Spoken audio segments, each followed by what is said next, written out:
All right, geometry. We are in 1.3 now. Getting a little bit more technical, doing a little bit more algebra with the geometry, where we're locating points and midpoints. All right, so a midpoint is the point that is halfway between the endpoints on a segment. All right, typically, if we draw a segment here, let's call it segment AB.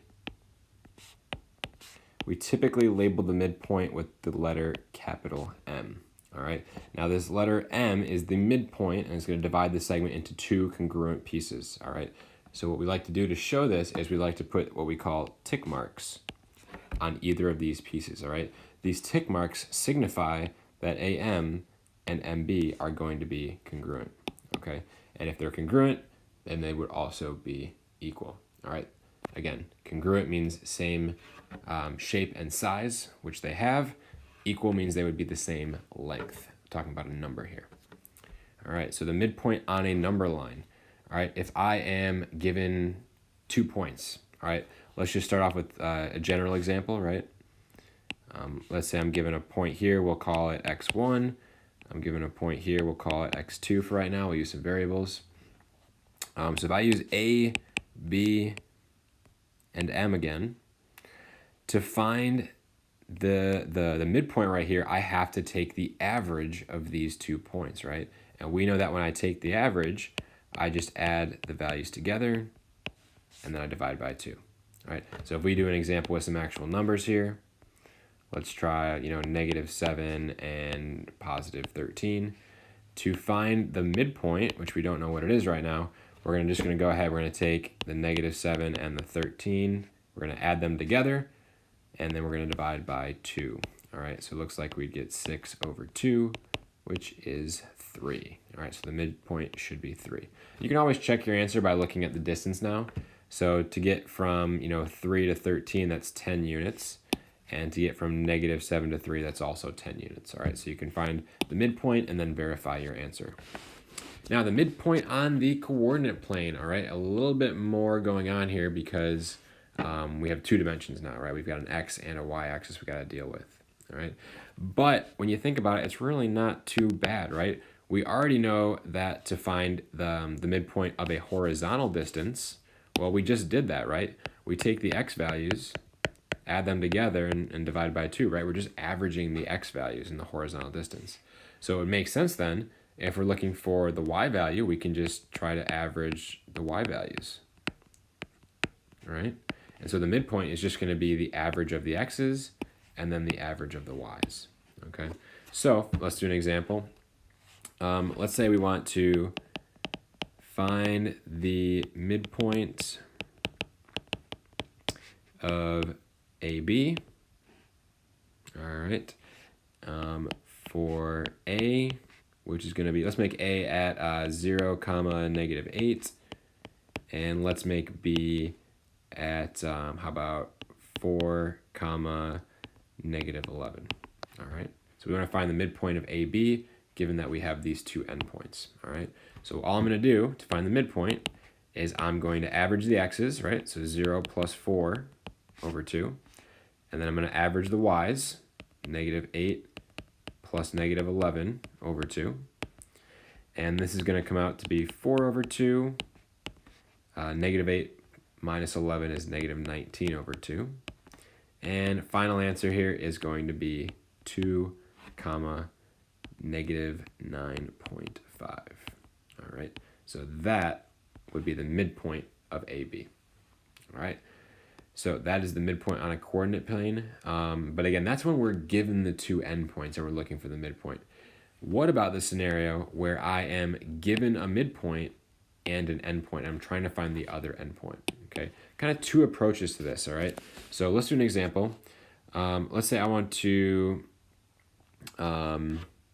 let's see, what do I want to call these? Let's say on segment RS,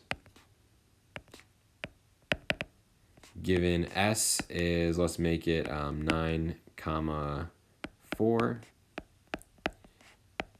and the midpoint, let's make the midpoint, how about 3, -1. We want to find point R. Okay, so you can imagine, right? We've got this segment RS, so R and S are the two endpoints. We know the midpoint, we'll call it M here, so put that capital M in front. We know the midpoint is 3, -1, but we don't know the endpoint R, okay?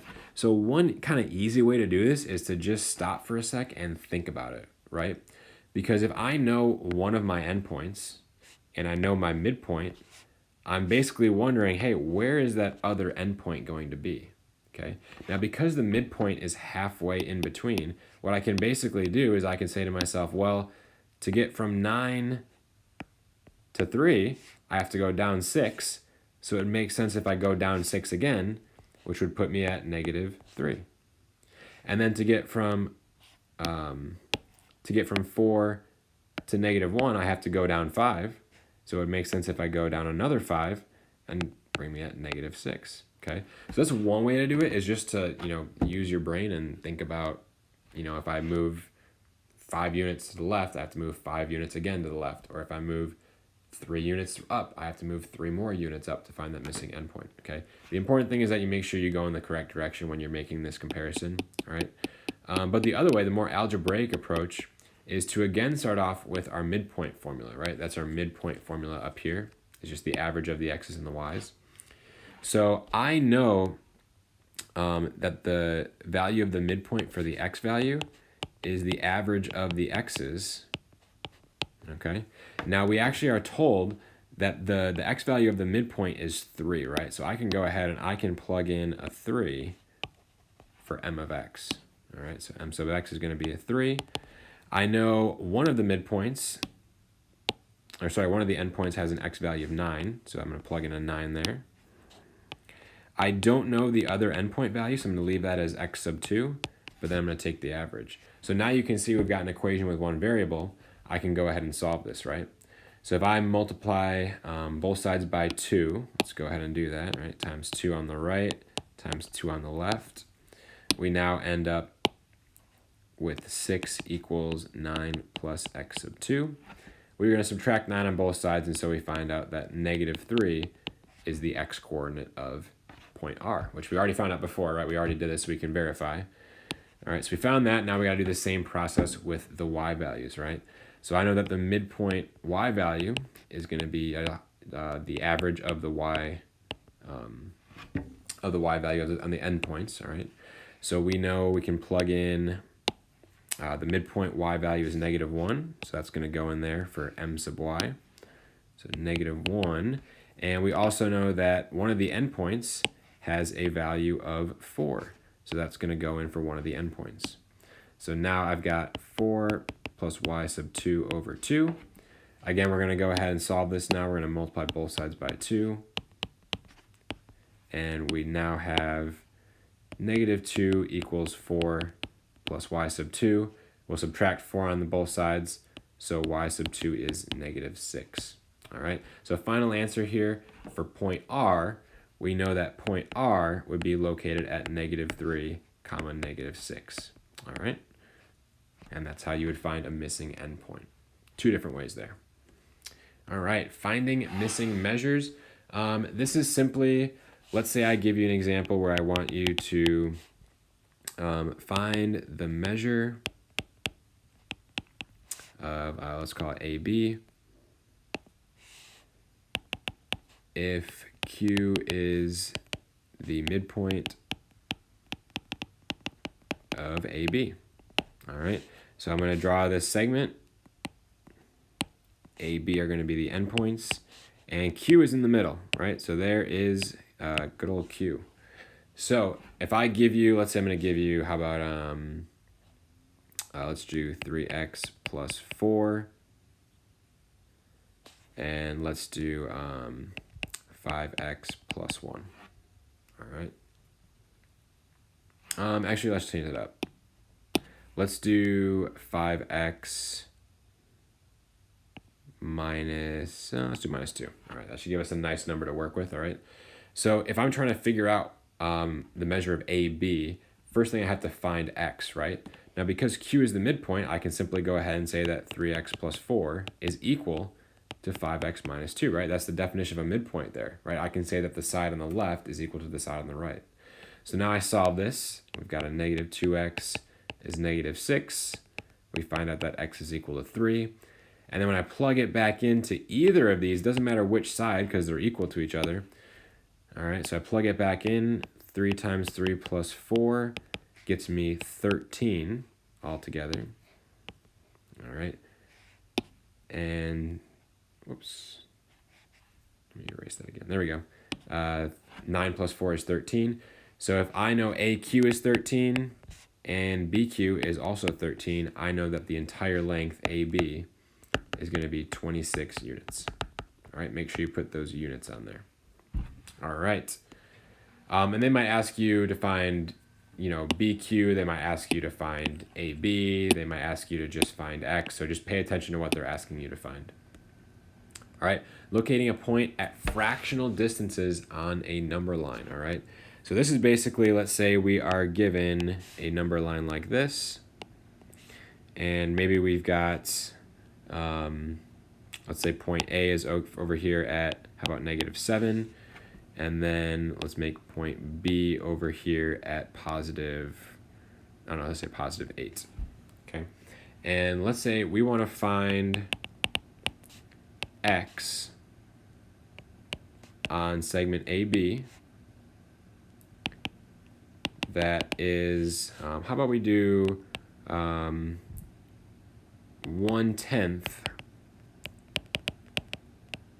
the distance from A to B. All right, so first of all, if X is on the segment, we know that somewhere on the segment, right? Somewhere between A and B. All right, it's going to be 3 collinear points. Now, it is 1/10 the distance from A to B. So that means it is going to be closer to A than it is from B, right? We're starting from A, traveling in this direction, and we only get 1/10 of the way before we find point X, okay? So what I want to do is I first want to just find the distance between A and B, right? So AB is going to be the absolute value of -7 minus 8. Right, distance is the difference, the absolute value of the difference. So we get the absolute value of -15, which is just 15 units. All right, so I know from A to B that's 15 units.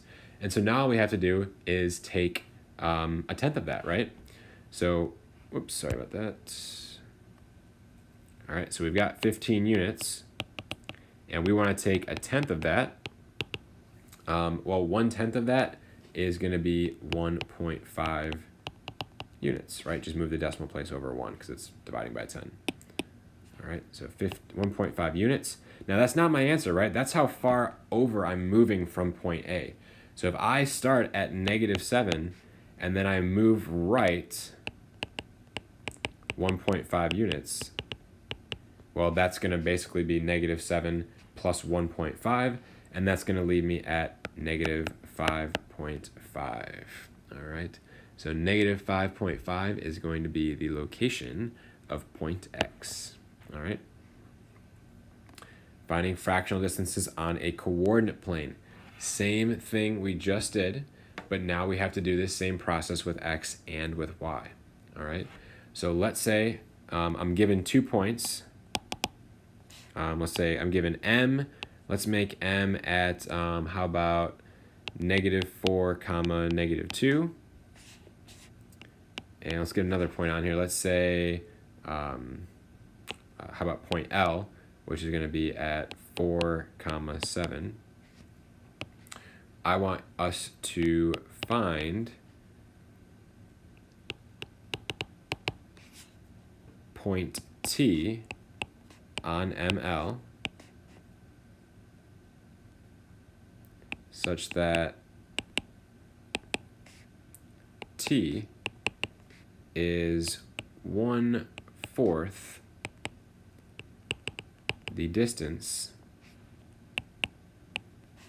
from L to M. All right, so we've got these 2 points, M and L, and we want to find a point T, which is on ML, right? So it's going to be in between M and L, such that T, actually, let me put the segment bar over ML because it is a segment. such that t is 1/4 the distance from L to M. So because we're going from L to M, we know that point T is going to be closer to L than it is to M, all right? So you can draw a graph if you want, you can draw this out and then kind of get a better picture, but really we're doing the same process, right? We are looking to find the distance in the x direction, find the distance in the y direction, and then take those fractions of each, right? So let's start with the x direction, okay? If I'm going from -4 to +4, that means my distance is going to be the absolute value of -4 minus 4, which is going to end up being 8, right? So the distance between M and L horizontally is 8 units, okay? If I'm looking for the y distance, the vertical distance, this is again the distance between -2 and +7. Those are my y values. So we're going to take the absolute value of -2 minus 7, which is the absolute value of -9, so +9. And now I want to take 1/4 of each of these distances, all right? So if I take 8 units and I take 1/4 of that, that would be 2 units, all right? And then if I take my 9 units and I take 1/4 of that, that's going to be 9/4 units, all right? Or if you want to write that as a mixed number, you can. That's going to be 2 1/4 units. So I know that if I want to travel, 1/4 of the distance, I'm going from L to M. So I'm starting here at L and I'm getting closer to M, right? So I'm going to be decreasing both my X and my Y values, all right? Because I'm getting closer to point M. So from L to M, if I look at my X value, right? My X value is 4. I want to decrease that by 2 units, right? I want to get closer to point M, so I have to go down 2 units. I don't want to go up. That would get me further away from the -4.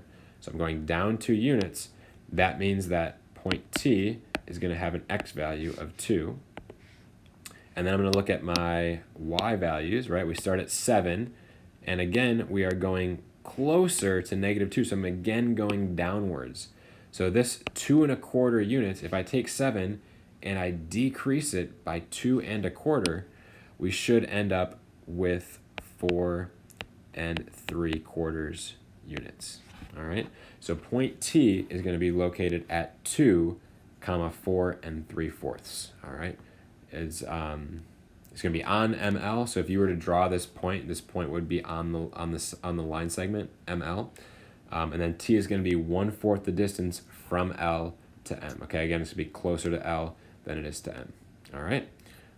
Now we're going to mix it up just a little bit, but basically the same thing. Okay. Imagine I gave you the above problem, but instead of me giving you 1/4 of the distance, all right, so I'll highlight that real quick. Instead of me giving you 1/4 of the distance, what if I gave you a ratio instead? Okay, so instead of giving you a fraction, I'm going to rewrite this 1/4. How would I write 1/4 as a ratio? Okay, well, let's think about this, right? A fraction compares what you have to the total, right? A ratio compares what you have to what the other person has, right? In other words, what you don't have, right? So for example, let's say I'm sharing cookies with my cousin or whatever, right? If I have 1 cookie and my cousin has 5 cookies, that would be a ratio of 1 to 5. But if I have 1 cookie and he has 5 cookies, the fraction of cookies that I have is actually 1/6, right? Because I have 1/6 out of a total of all the cookies, which is 6 cookies. So you have to realize that ratios are a little bit different than fractions in a way, okay? A lot of times we think of this as like odds with probability, okay? So it's odds versus, probability would be this value. So again, you can think of it like, a little bit different when you have a ratio versus when you have a fraction. So a fraction of 1 to 4 would be actually a ratio of 1 to 3, right? Because if I add the 1 and the 3 together, that would be 4 total things, which would be 1 to 4, okay? So let's practice with that a little bit, right? let's say they asked you to find a point along a segment and the ratio was, let's say 2 to 5. Okay, so I want, I have a segment like this, and I want something that's a ratio of 2 to 5 from A to B. Okay, well, what I first want to do is I want to equate this to a fraction, all right? So 2 to 5 would actually be 2 out of a total of 7, okay? So this is important because you basically are trying to split this up into 7 pieces, 1, 2, 3, 4, 5, 6, 7 equal pieces, and then you're looking for something that's 2 of those 7 pieces along the way, okay? So it's the same process we did right here, exact same process, but what you first have to do is you first have to turn the given ratio, they're going to give you a ratio, turn that ratio into a fraction, okay? And then once you've got that fraction, do exactly what you just did here, okay? So that is the end of all the notes for 1.3. If you have any questions, send me an email. And otherwise, I'll see you back in